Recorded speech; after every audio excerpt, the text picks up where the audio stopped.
കരളഞ്ഞ ഗാന്ധിയനായ എന്റെ അഭിവന്ദ്യ പിതാവേ, കടുത്ത തീവ്രവാദിയായ എന്റെ ജ്യേഷ്ഠ പിതാവേ, കല്ലും മുള്ളും നിറഞ്ഞ ദുർഘടമായ എന്റെ സമരപാതയിൽ ഇടവും വലവും നിന്ന് കാത്തുകൊള്ളണേ.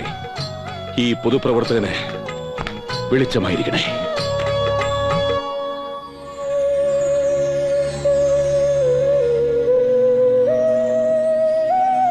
ഭാരത് മാതാ കി ജയ്. രഘുപതി രാഘവ രാജാ.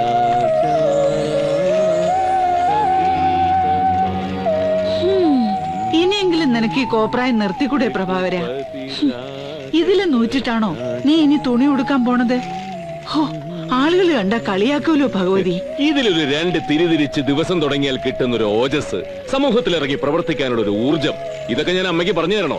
അതും ഗാന്ധിയൻ പരമനായരുടെ ഭാര്യയായ അമ്മയ്ക്ക്. ആ, നീ ഒരാൾ ഈ ചർക്കയും തിരിച്ചിരുന്നോണ്ട് ലോകം നന്നാവാൻ പോണുണ്ടോ?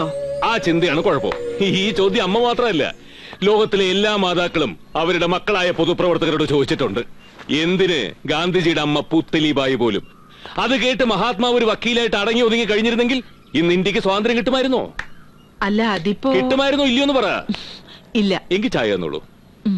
ആട്ടുംപാൽ ഒഴിച്ചാണല്ലോ അല്ലേ? അല്ല, പിന്നെ കറക്കാരായ ആടുകളെ നീ കൊണ്ടൊന്ന് നിരത്തി നിർത്തിയിരിക്കല്ലേ? തെക്കേലെ പൈ പറ്റൂ. ഇന്ന് മുതൽ അവിടുന്ന് പാല്. അയ്യോ, പശുമ്പാലോ? അമ്മേ, പശു ഗോമാതാവാണ്. ഗോമാതാവിന്റെ പാല് അതിന്റെ കുഞ്ഞുങ്ങൾക്കുള്ളതല്ലേ? ആ, അപ്പൊ ആടുമാതാവിന്റെ പാല് അതിന്റെ കുഞ്ഞുങ്ങൾക്കുള്ളതല്ല. എന്നാലും ഇന്ത്യൻ സംസ്കാരം അറിയുന്ന ഒരാളെന്നുള്ള നിലയ്ക്ക് ആ, എങ്കിൽ കട്ടൻ ചായ കുടിക്കണം. അല്ല, രാവിലെ ഈ നേരത്തിറങ്ങിയ നീ വന്നു കയറുന്നത് പാതിരയ്ക്ക. ഊണും ഉറക്കവും ഇല്ലാതെ എന്ത് കാര്യത്തിനാ പ്രഭ ഇങ്ങനെ? ഞാനെന്താ സർക്കാർ ഉടമസ്ഥനാ? ഒരു രാഷ്ട്ര നിർമ്മാണ പ്രക്രിയയുടെ ഭാഗമാകുമ്പോ നമുക്കങ്ങനെ നേരവും കാലമൊക്കെ നോക്കി പ്രവർത്തിക്കാൻ പറ്റുമോ? പക്ഷെ രാഷ്ട്ര നിർമ്മാണം കഴിഞ്ഞ് തിരിച്ചു വരുമ്പോ കയറി കിടക്കാൻ സ്വന്തമായിട്ടൊരു കൂര വേണ്ട പ്രഭേ. എത്ര നാളാച്ചിട്ട് ഇങ്ങനെ വല്ലവരുടെ വീട്ടില്? വല്ലവരുടെയും വീടോ? എന്റെ അമ്മയുടെ സ്വന്തം അനിയന്റെ, അതായത് എന്റെ ചെറിയമ്മാവന്റെ വീട്. അതെങ്ങനെ വല്ലവന്റെ വീടാവുന്നത്? നമുക്കും വല്യമ്മാവനും കൂടി ഈ വീടെടുത്തോളാൻ ചെറിയമ്മാവൻ തന്നെയല്ലേ പറഞ്ഞിട്ടുള്ളത്? പറച്ചിലൊക്കെ ശരി തന്നെയാ. എന്നാലും എപ്പോഴെങ്കിലും അവർക്ക് ബോംബെയിലെ താമസം മാറ്റി നാട്ടിലേക്ക് പോരണമെന്ന് തോന്നിയ നമ്മൾ എല്ലാരും കൂടി ഒരുമിച്ച് ഇവിടെ താമസിക്കുന്നു. അമ്മയൊന്ന് സമാധാനായിട്ടിരിക്കുന്നു. അമ്മാവൻ എന്തായാലും നാട്ടിൽ വന്ന് താമസിക്കാനൊന്നും പോകുന്നില്ല. മാത്രമല്ല, ഈ പഞ്ചായത്ത് ഇലക്ഷന്റെ റിസൾട്ട് വരട്ടെ. അത് കഴിഞ്ഞാ പിന്നെ ഈ 8ാം വാർഡിലെ മെമ്പറെ ഈ പ്രഭാകരന് പിന്നെ നമ്മളൊരു കലക്കില്ല ഇവിടെ. പിന്നെ ഗവർണറുടെ ശമ്പളമല്ലേ പഞ്ചായത്ത് മെമ്പർക്ക്?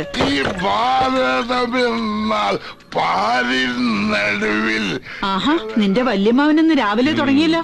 ഗോമതിയെ, കച്ചേരി രാവിലെ തുടങ്ങി. ഇലക്ഷൻ പ്രമാണിച്ച് കള്ളുഷാപ്പിനൊക്കെ അവധിയാണല്ലോ. പിന്നെ എവിടെ നിന്ന് കിട്ടുന്നുവോ? 3-4 ദിവസം കള്ളുഷാപ്പിന് അവധിയാന്ന് കേട്ടപ്പോ മനസ്സിന് ഇത്തിരി സമാധാനം ഉണ്ടായിരുന്നത്. ഇതൊക്കെ എവിടെ നിന്ന് സംഘടിപ്പിക്കുന്നു? ഞാനും നിന്നെ പോലെ എന്തോന്ന്? നീ ചർക്കമേലും 100 ദിവസം തുടങ്ങുന്നത് പോലെ ഞാൻ വാറ്റി ദിവസം തുടങ്ങാൻ തീരുമാനിച്ചു. നമ്മുടെ കുന്നുംപുറത്തെ ദക്ഷായണി വാറ്റത്തിന്റെ 2 വെട്ടുഗ്ലാസ് നിറയെ ചായ ഞാൻ കുടിച്ചിട്ട് ആ ബിവറേജ് കോർപ്പറേഷന് മുമ്പിൽ ചെയ്യണമെന്ന് ഞാൻ പറഞ്ഞു. നമുക്ക് പിന്നെ സംസാരിക്കാം.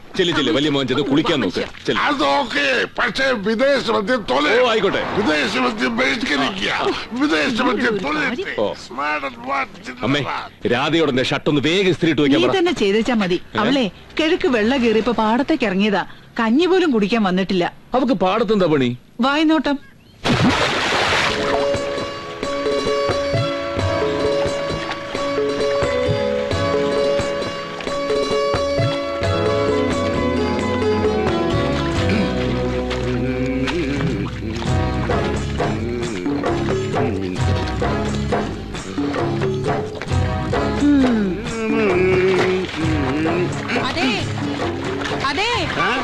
ഒന്ന് കുമ്പിട്ട് കിളക്കുന്ന ഗോപിയേട്ടാ. ചെപ്പി തോണ്ടിട്ട് ചെവി തോണ്ടണ പോലല്ല പാടത്ത് വരമ്പ് കൂട്ടണത്. മണ്ണിനാണോ കൈക്കോട്ടിനാണോ വേദനിക്കാന്ന് നോക്കിട്ടല്ലേ ഓരോ മാന്തലും. അതെ, ഗുരുവായൂർ അമ്പലത്തിലെ കൃഷ്ണാടത്തിന് തുണി തയ്ക്കാൻ വിളിച്ച തന്നെ. പിന്നെ ഇട്ടെറിഞ്ഞു പോവാത്തേ ആ പ്രഭാകരനെ ഓർത്തിട്ടാ. മതി മതി, കാലം കുറച്ചായി ഇത് കേൾക്കാൻ തുടങ്ങിയിട്ട്. നിങ്ങൾ തയ്ക്കാനോടെ കൃഷ്ണനാട്ടം മുടങ്ങിയിട്ടൊന്നും ഇല്ലല്ലോ. ഇപ്പോ ഈ പണി മര്യാദക്ക് അങ്ങോട്ട് ചെയ്യാം. ബാക്കിയുള്ളൊരു കൂടാന്ന് നയിച്ചിട്ട് എന്നെ കള്ളത്തര ചെയ്യണത്. അപ്പൊ മാറിയെന്ന് എന്താവും തരം? ഓഹോ, മറ്റുള്ളവരുടെ വായിന്ന് വീണ എന്താന്ന് ചെവിയോർക്കാൻ എന്തൊരു ഉത്സാഹം. അത് ഞാറ് നടുമ്പോഴും കാണണം കേട്ടോ.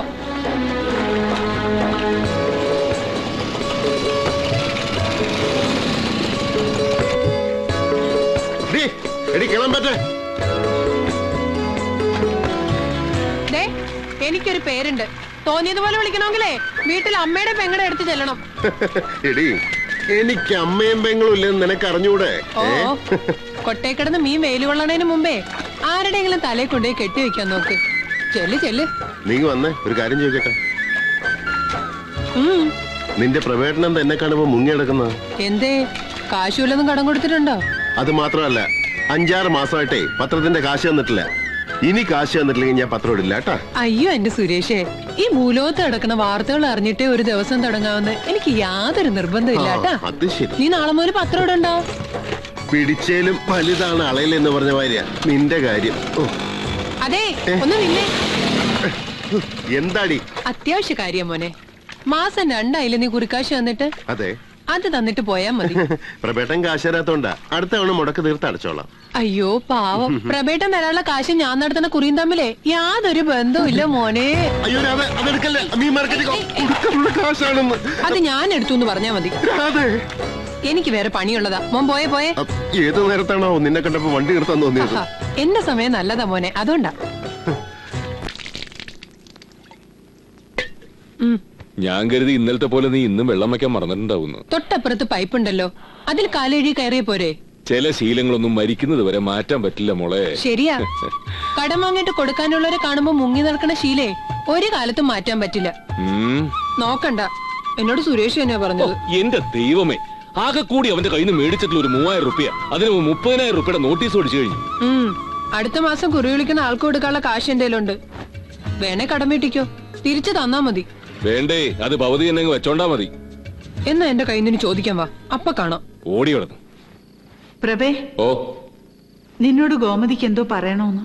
വല്യമ്മായിക്ക് എന്നോട് എന്തെങ്കിലും പറയാൻ അമ്മയുടെ സപ്പോർട്ട് എന്തിനാ? എന്താ വല്യമ്മായി? കാശിന്റെ കാര്യാവും, അല്ലെങ്കിൽ ഇങ്ങനെ ഒരു ഇൻട്രൊഡക്ഷൻ ഉണ്ടാവില്ല. ആണെങ്കിൽ തന്നെ നിനക്ക് എന്താണ് ഇത്ര വലിയ ഛേദം? എന്റെ പ്രഭയോട് ചോദിക്കാനേ എനിക്കാരും സമ്മതമൊന്നും വേണ്ട. മോനെ പ്രഭാകര, എനിക്കൊരു 25,000 രൂപ വേണം. 25,000 രൂപയോ? ആ, എന്റെ അനിയത്തി ഭാനുമതിയില്ലേ, അവളുടെ മോക്കൊരു കല്യാണാലോചന. അതിനവൾക്ക് വയസ്സ് 17 കഴിഞ്ഞല്ലേ ഉള്ളൂ. ആണെങ്കിൽ എന്താ, വയസ്സ് അറിയിച്ചിട്ട് 4-5 വർഷമായില്ലേ. ഒന്നും പറയണ്ട എന്റെ പ്രഭേ. +2 പഠിക്കുന്ന പെണ്ണെ സ്കൂളിൽ പോണ ബസ്സിലെ ഡ്രൈവറായിട്ട് അങ്ങ് പ്രേമത്തിലായി. രാത്രിക്ക് രാത്രി ഒളിച്ചോടാൻ പോയ പെണ്ണിനെ ഭാഗ്യത്തിന് നമ്മുടെ ഭാനുമതി കണ്ടത്. അവന്റെ കൂടെ ജീവിക്കാൻ സമ്മതിച്ചില്ലെങ്കിൽ തൂങ്ങി ചാവുന്ന ഒറ്റ വാശിയില്ല പെണ്ണ്. അവസാനം ഇപ്പൊ അടുത്തതിന്റെ പിന്നത്താഴ്ച അതങ്ങ് നടത്തി കൊടുക്കാന്ന് അവരങ്ങ് തീരുമാനിച്ചു. ഇപ്പോതെ ഭാനുമതി എന്നെ വിളിച്ച് നെഞ്ചു തടി നിലവിളി. ഒരു പെണ്ണിനെ എങ്ങനെ അയച്ച് വെറുതെ ഇറക്കി വിടുകയെന്ന് അവൾ എന്നോട് ചോദിക്കുന്നേ. അവളുടെ ദണ്ണം കേട്ടപ്പോ പ്രഭാകരൻ വരട്ടെ, ഒരു 25,000 എങ്കിലും വാങ്ങി തരാന്ന് ഞാൻ പറഞ്ഞു പോയി. എന്റെ പൊന്നു പ്രഭാകര, നീ എനിക്ക് ഇത് എങ്ങനെയെങ്കിലും ഉണ്ടാക്കി തരണം. അത് പിന്നെ അമ്മായി, ഞാൻ ഒരു മുഴുക്കൂടി എന്റെ ഭാര്യയെ പോയതുകൊണ്ടല്ലേ ഭഗവാന് എനിക്ക് എന്റെ കൂടപ്പറപ്പിന് വേണ്ടി ഇങ്ങനെ ഇറക്കേണ്ടി വന്നത്. ഓ, ഇനി അലറി വിളിച്ച് നാട്ടുകാരെ കേൾപ്പിക്കണ്ട. 2 ആഴ്ച കഴിഞ്ഞല്ലേ കല്യാണം. നോക്കട്ടെ, സംഘടിപ്പിക്കാം.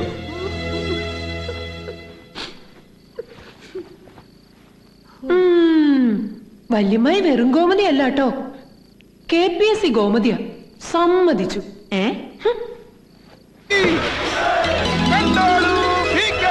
ഞാൻ നിർബന്ധിച്ചുകൊണ്ടൊന്നുമല്ലല്ലോ അച്ഛൻ പോകുന്നത്, ഗതികേടും ഉണ്ടല്ലേ. പിന്നെ പറയുന്നത് കേട്ടാ തോന്നും ബോംബെയില് ജാതിയും ബഹളം ഒന്നുമില്ലാന്ന്.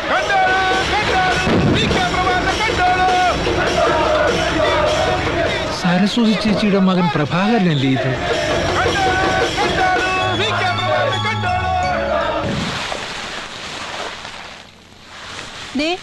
പ്രബേട്ടനോടൊന്ന് എന്റെ കൂടെ കാടാമ്പുഴ വരെ വരാൻ അമ്മ പറയണം കേട്ടോ. മുട്ടർക്കാൻ നിന്റെ നേർച്ചയുള്ളതാ. പിന്നെ നിന്റെ നേർച്ചയില്ലെങ്കിലും പ്രഭാകരൻ ജയിക്കും. അത്ര നേർമയുള്ള മനസ്സാവന്റെ. പ്രബേട്ടന്റെ കല്യാണം കഴിഞ്ഞാൽ ഇത് തന്നെ പറയണം. അതെന്താടി നീ അങ്ങനെ പറഞ്ഞേ? അമ്മായിക്കും അമ്മായിയുടെ കുടുംബക്കാർക്കുവേ ഇപ്പൊ തരണ പോലെ വാരിക്കോരി തരാൻ പ്രബേട്ടന്റെ പെണ്ണ് സമ്മതിക്കില്ല. അതെന്നെ. എനിക്ക് പ്രഭാകരൻ എന്തെങ്കിലും തരണുണ്ടെങ്കിലേ അത് ഞാൻ അവന്റെ സ്വന്തം അമ്മായി ആയതുകൊണ്ടാ, അല്ലാതെ നിന്നെ പോലെ മതി മതി വർത്താനം തുടങ്ങി അപ്പൊ കീരിയും ബാമ്പും അവർ രണ്ടാളും.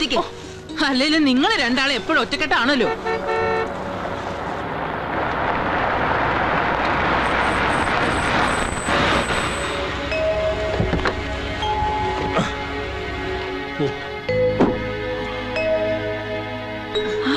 ഈശ്വര, രാമകൃഷ്ണനല്ലേ ഇത്?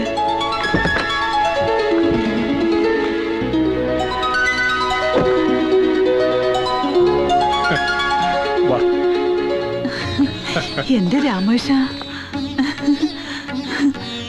ചെറിയ മോനാടി ബോംബെന്ന്. ഇന്നലെ കൂടി നിന്റെ കാര്യം പറഞ്ഞേ ഉള്ളൂ. അല്ല, നിന്റെ കോല ആകെ അങ്ങ് മാറിയല്ലോ രാമേഷ. ഇപ്പൊ കണ്ട ശരിക്കും ഒരു ഹിന്ദിക്കാരൻ മാതിരി. എന്താ മനസ്സിലാവാണ്ട്? സരോമയല്ലേ? ഓർമ്മയുണ്ടല്ലേ? വലിയ പെണ്ണായി. ഞാൻ എത്ര ചെറുപ്പത്തിൽ കണ്ടതാ. മിഴിച്ചു നിൽക്കാണ്ട് ചെന്ന് ചായക്ക് വെള്ളം വെക്ക്. വാ വാ മോളെ. ദേ ഒന്ന് വേഗം എഴുന്നേറ്റ്, ഒന്ന് എഴുന്നേറ്റ്. മതി കൊണ്ടുവരണ സേവയൊക്കെ ഒന്ന് എഴുന്നേറ്റ്. ചേച്ചിയുടെ മകൻ നാട്ടിൽ വലിയ പൊതുപ്രവർത്തനാണല്ലേ? നാട്ടുകാരെ എടുത്തോണ്ട് നടക്കണ കണ്ടു. ഈശ്വര, അവൻ ജയിച്ചിട്ടുണ്ടാവും. ഈ വാർഡിലെ മെമ്പർ അവൻ.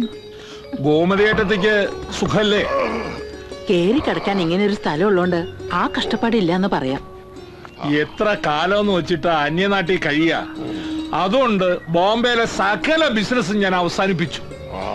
ഇനിയുള്ള കാലം ഇവിടെയാ, ഈ വീട്ടിൽ. എത്രയായാലും സ്വന്തം നാടും വീടും തന്നെയാ വലുത്. അതിപ്പോഴെങ്കിലും മനസ്സിലായല്ലോ അല്ലേ മോളെ? ഈ നേരത്തെ എന്തോന്ന് ഉറക്കം? മൂപ്പർക്ക് അങ്ങനെ നേരം കാലൊന്നും ഇല്ല. ഏത് സമയത്ത് എന്തിനു റെഡിയാ. ഒന്ന് എഴുന്നേറ്റേ. ആ, ഒരു പണിയും ചെയ്യാതിരുന്ന് ഉണ്ണുമ്പോ വേറെ എന്തിനാ പറ്റിയല്ലേ? ഒന്ന് എഴുന്നേറ്റ്. എന്താ? ഞാനാ ചേട്ടാ, രാമകൃഷ്ണൻ. ആര്? രാമകൃഷ്ണൻ. ഏത് രാമകൃഷ്ണൻ?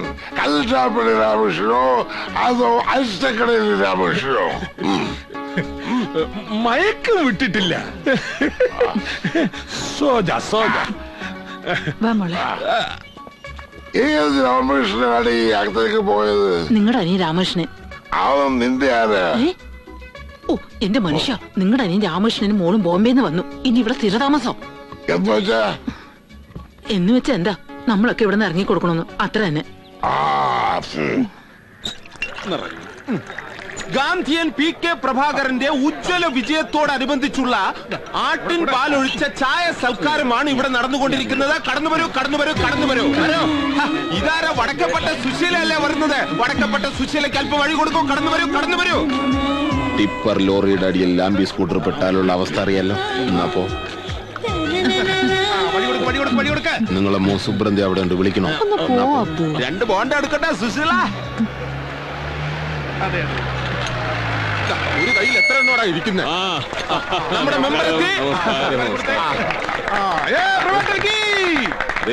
എല്ലാവരും ഹാപ്പി ആണല്ലോ അല്ലേ? ചാരായം കുടിച്ച് ഹാപ്പി ആയെന്ന് കേട്ടിട്ടുണ്ട്, പക്ഷെ ചായ കുടിച്ച് ഇന്നവരാരും ഹാപ്പി ആയെന്ന് കേട്ടിട്ടില്ല പ്രഭേട്ട.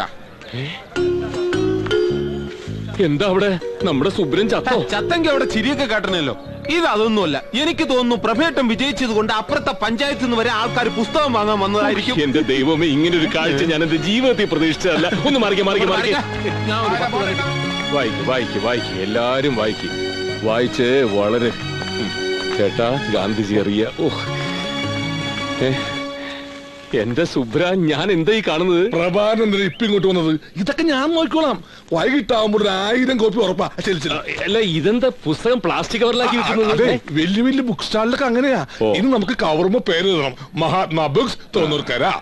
ദാ കണ്ടില്ലടാ, ഞാൻ ജയിച്ചപ്പോ ആളുകൾക്ക് എന്റെ ആദർശത്തിന്റെ വില മനസ്സിലായത്. നാളുകളായിട്ട് പൊടി പിടിച്ചു കിടന്ന ഗാന്ധിജി അറിയാന്നുള്ള എന്റെ പുസ്തകം ജനങ്ങൾ ആർത്തിയോടുകൂടി വായിച്ചോണ്ട് പോകുന്ന കണ്ടോ? ഇനി തോന്നൂർക്കര നന്നാവും. ചേട്ടാ, 2 കോപ്പി തരൂ. ഒന്നിന്റെ പൈസ നാളെ. പിന്നെ ഇരട്ടി പൈസ കൊടുത്ത ആളുകൾ വാങ്ങാൻ നിൽക്കുമ്പോഴാ കടം തരുന്ന പ്രശ്നമില്ല. അങ്ങനെ പറയാതെ സുബ്ര, ഒരേ സമയത്ത് ഒരു വീട്ടിലെ 2 പേർക്ക് വായിക്കണം തോന്നിയാലോ? ഞാൻ തരാം. ബുക്ക് സ്റ്റാളിന്റെ മേലെ ഞാനാ, ഇവിടത്തെ കാര്യത്തിൽ നേരമുണ്ടാ. നീ ഒന്നും മാറി എന്റെ സുബ്ര. ഉറങ്ങാത്ത രാത്രികൾ, സുബ്രൻ തോന്നൂർക്കര. എങ്ങനെയുണ്ട്? എന്താണത്? വടക്കേപ്പാട്ട് സുശീലിന്റെ ആത്മകഥ ഞാൻ എഴുതി അടുപ്പിച്ചതാ. അടുത്ത എഡീഷനിൽ ഭാഷ ഇത്തിരി ശരിയാക്കണം. അവിടെ ഇവിടെ കേട്ട് ഇത്തിരി തറയായി പോയെന്ന് പറഞ്ഞു വിമർശകര്. ഒരു ഡിജിറ്റൽ ഫീൽ ഉണ്ടാക്കാൻ ഒരു സീഡിയും, ഒരു കാലത്ത് മലയാള സിനിമ താങ്ങി നിർത്തിയ ചില സിനിമകളിലെ സീനുകൾ കൂട്ടിച്ചേർത്ത ഒരു മിക്സ്. ചെറ്റത്തരം ചെയ്യുന്നുട നായേ. ഏത് ബുക്കിലാ നീ ഇത് ചെയ്തെന്നറിയാമോ? സോറി, നല്ല ക്ഷമയുള്ള അഹിംസവാദി ആയതുകൊണ്ട് ഗാന്ധിജി ഇത് അഡ്ജസ്റ്റ് ചെയ്യുമെന്ന് കരുതി. ആക്രമിച്ച് നാറ്റിക്കലും നശിപ്പിച്ചു കളഞ്ഞോളാം. മോനെ ഇവിടെ ഏതൊരു പുസ്തകം കൊടുക്കണ്ടെന്ന് കേട്ടു.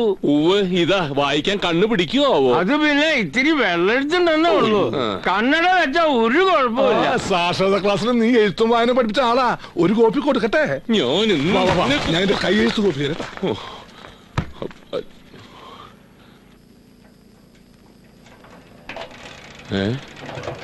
ഇതാരത്?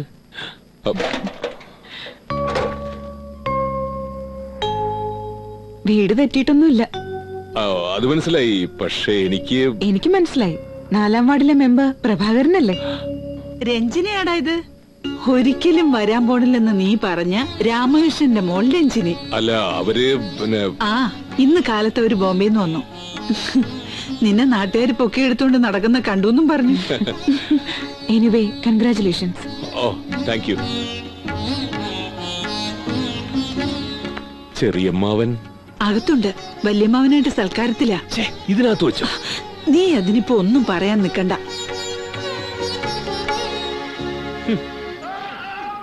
ഇവിടെ ഒരു കേടായ ബ്ലാക്ക് ആൻഡ് വൈറ്റ് TV ഉണ്ടായിരുന്നതാ. അതൊന്ന് നന്നാക്കി തരാൻ പറഞ്ഞ പ്രഭാകരൻ കേൾക്കില്ല.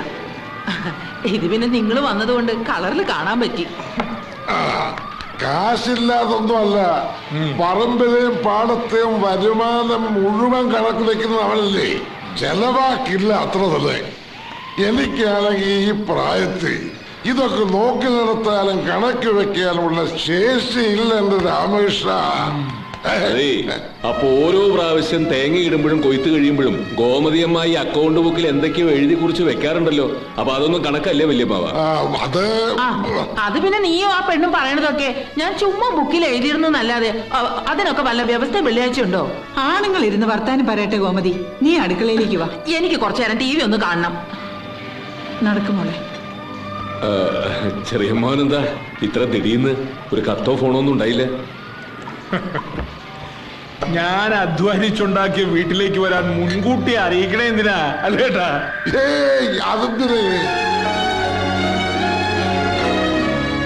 ഒന്ന് ശബ്ദം കുറയ്ക്കുക ഏട്ടത്തി. തനിക്ക് ഇപ്പോഴും ഒരു പണിയും തൊഴിലും ഒന്നും ആയിട്ടില്ല അല്ലേ? അച്ഛനെയും വല്യച്ഛനെയും പോലെ ഇപ്പോഴും ഊരുതണ്ടലും രാഷ്ട്രീയവും തന്നെ. ഒരു ബുക്ക് സ്റ്റോൾ ഉണ്ട്.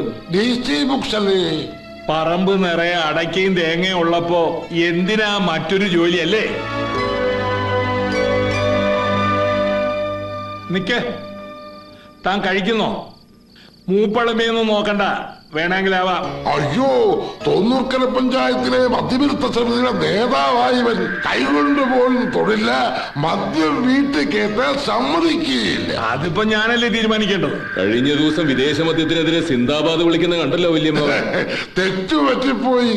ബ്രിട്ടീഷുകാർ എന്ന് ഇന്ത്യ വിട്ടോ അന്ന് തൊലഞ്ഞു. അതുകൊണ്ട് ഞാൻ നിലപാട് മാറ്റി. ഇഷ്ടപ്പെട്ടില്ല. അവരോടുള്ളത് എനിക്ക് എന്തൊക്കെ ഞാൻ കഴിച്ചോളാം. പ്രഭേട്ടനും കൂടി ഇരുന്നോളൂ, നമുക്ക് ഒരുമിച്ച് കഴിക്കാം. വേണ്ട, ഞാൻ അപ്പുറത്ത് നിലത്തിരുന്നോളാം. ഇരിക്കടോ. വേണ്ട, അമ്മാവൻ കഴിച്ചോളൂ. അവന് മേശമേലിരുന്ന ഇറങ്ങൂല. ആ ചായപ്പിൽ ചപ്പറം പടഞ്ഞിരുന്ന് ഓട്ട് കിണ്ണത്തിന് വെട്ടി വിളക്കണം. എന്തായാലും പണ്ടേ വർത്തമാനത്തിനൊരു ബെല്ലും ബ്രേക്കും ഇല്ലാത്തവനാ നിന്റെ വല്യമ്മാവൻ. നീ അവര് പറയുന്നതൊക്കെ കാര്യമായിട്ടെടുക്കാൻ നിൽക്കാണോ? ആ കഞ്ഞിയില്ല കേട്ടോ. അവർക്ക് രാത്രി ചപ്പാത്തി വേണോന്ന് പറഞ്ഞപ്പോ എല്ലാവർക്കും അത് മതിയെന്ന് വെച്ചു. എനിക്കിത് ഇഷ്ടമല്ല എന്നുള്ള കാര്യം അമ്മ മറന്നൂല്ലേ? ഞാൻ അമ്മയുടെ ഒരു 100 തവണ പറഞ്ഞല്ലേ പ്രഭേട്ടന് മാത്രം ഒരു ഗ്ലാസ് അരി എടുപ്പിത്തിടാന്ന്. ആ ഒരു നേരം ചപ്പാത്തി കഴിച്ചാൽ ചത്തൊന്നും പോവില്ല. ഉച്ചക്കലത്തെ ചോറ് ഇരിപ്പുണ്ട്. ഞാനെല്ലാം ഇത്തിരി ചൂടുവെള്ളം ഒഴിച്ച് കഞ്ഞിയാക്കി തരട്ടെ? എന്നാ പിന്നെ അതിനകത്ത് ഇത്തിരി പിണ്ണാക്കും കൂടി ഇട്ടോ. ഒരു 15 മിനിറ്റ് മതി. ഞാൻ കുക്കറിൽ കഞ്ഞി ഉണ്ടാക്കാം.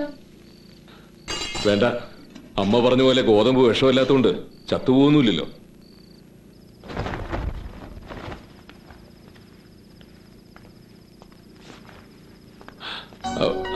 അയ്യോ, കുട്ടി എന്തിനാ അതൊക്കെ ചെയ്യുന്നത്? അതിനൊക്കെ അവിടെ വേറെ ആളുകളുണ്ട്. ഒരു കിടക്ക തട്ടിക്കൊടഞ്ഞു വിരിച്ചോണ്ട് എന്റെ വളയൊന്നും ഊരി പോവില്ല. അതുകൊണ്ടൊന്നുമല്ല, പിന്നെ അതൊന്നും എനിക്ക് ഇഷ്ടമല്ല. ഞാൻ ഷർട്ട് അയൺ ചെയ്താൽ ചുളിവ് മാറില്ല എന്നുള്ളതുകൊണ്ട് ആ പണി മാത്രമേ രാധയെ കൊണ്ട് ചെയ്യിക്കാറുള്ളൂ.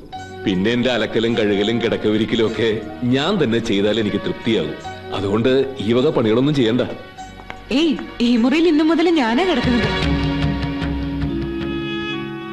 ആ ഈ കുട്ടിക്ക് സ്വസ്ഥമായിട്ട് കിടക്കണെങ്കിലേ ഇവിടെ ഈ മുറിയല്ലേ ഉള്ളൂ. നിനക്ക് ആ ചായപ്പി പോയി കിടന്നൂടെ? പ്രഭേട്ടന് ബുദ്ധിമുട്ടായോ? എന്ത് ബുദ്ധിമുട്ട്? പഞ്ചായത്ത് റോഡിൽ പേപ്പർ വിരിച്ചു കൊടുത്താ അവിടെ കിടന്ന് ഉറങ്ങുന്നവനായി ഈ പ്രഭാകരൻ. എന്റെ ചില സാധനങ്ങള് അതൊക്കെ ആ പെണ്ണെടുത്തോണ്ട് പോയിട്ടുണ്ട്. ഇതാ മോളെ. മോള് കുടിക്ക.